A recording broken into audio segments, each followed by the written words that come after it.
Welcome to the beginning of the Diabadass interview series that will maybe happen in the car all the time because we're always moving. But here with Matt Ball in Salt Lake City, which is amazing, and it just snowed yesterday? Yesterday. So we woke up to winter wonderland, and then as we were talking about, going out to see the salt flats and then maybe the casino lands here in Utah. But overall, I'm more interested in your life, Matt. Where did this trip begin? Where are you from? Yeah, so I was born in Florida, and then I grew up in Alabama. So I went to a small high school. There were 120 students in my graduating class. Woo! No way. A few years ago, I decided I wanted a little bit of a change, so I moved to Utah. I know you do have tattoos for your Florida lifestyle. I do. Yeah. So what do we have? I'll get shots of it later. So I have a lobster, and I have a nautical scene, just some like sago lilies and a ship and a lighthouse, and I'm also have a palm tree as well. So this man's talking about nautical life with tropical trees and stuff, and then he's here in Utah, landlocked state, but we did have lobster yesterday. Well, and coincidentally, we're surrounded by water on both sides currently. It's true. So, how'd you meet Kelsey? Yeah, so I was serving as a missionary, and Kelsey and I met. She just happened to live where I was living, and then we reconnected, and we've been married since June of 2016. June 18th. That's very it. Close to this guy's birthday. Congratulations, though. So exciting. And I think like coming to, I haven't been to Utah in like years. How does the like T1D community feel here?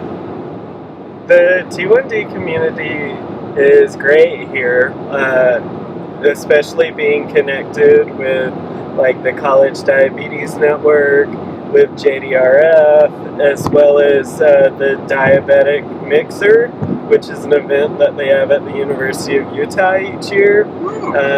That has allowed me to meet a lot of type 1s, and so it's a pretty close community.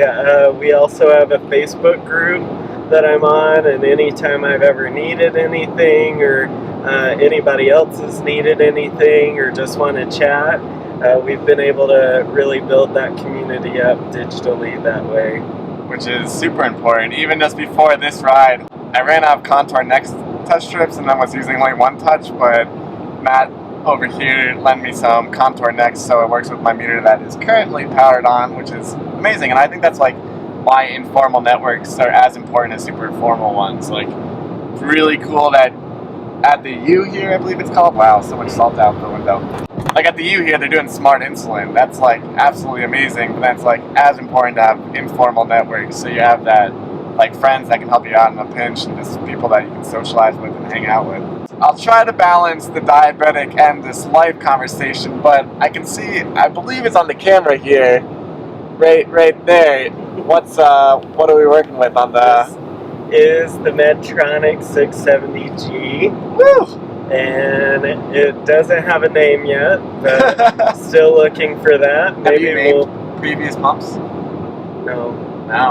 I haven't. I've never heard of someone that named it. Maybe we should put that on our to-do list today. But 670G with the Guardian sensors, so we're in auto mode right now. Overall, there's a lot of calibrations and finger sticks that you still have to do, but for the most part, it just does its thing. So it's a pretty straightforward process to it.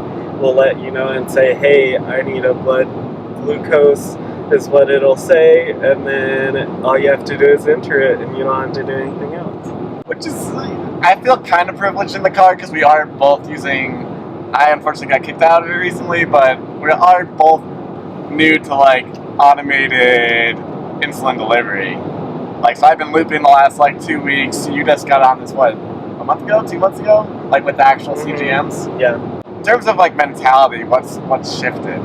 I have really like bad highs in the night, and I know that my pump will just calculate what I need to get me back on track. So That's the biggest shift. But at the same time, it is really letting the pump do the work for you. Right. That was like my hardest thing, because you want to like correct, and you want to put on a temp basal, and you want to do this and that, but really you just have to let the pump do its thing and follow the prompts that it gives you. That's interesting that you say that. I feel like that's like a small difference between looping, which is the do-yourself artificial pancreas, and the 670 is like, looping is still very hands-on. Like, if I saw my blood sugar was high, like, I could bolus and bring it down quicker. And it kind of sounds like you're not able to do that as much, which is interesting. But I mean, I still think in terms of like, I see once you're in some sort of automated system, it's like the next era of diabetes management. Like, it truly just feels like that way. I'm like, the way that we're managing you and I, it's incredible. It's like the beginning of taking away the burden from diabetes. The other passion that we share in common is photography. That's right. I started in nature photography, landscape and wildlife. What? And then this year I opened my own photography studio. Named? The Lazy Anchor. The Lazy Anchor. And I do couples, families, and weddings. But I really like couples and families, so. Any advice for the amateur photographer?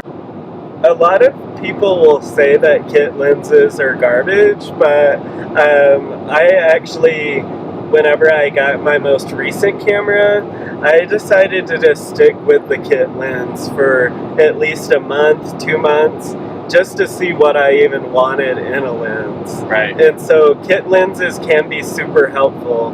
I think the reason why people say kit lenses are no good is you do have to do some tuning both on your camera and then in post-processing to get what you want.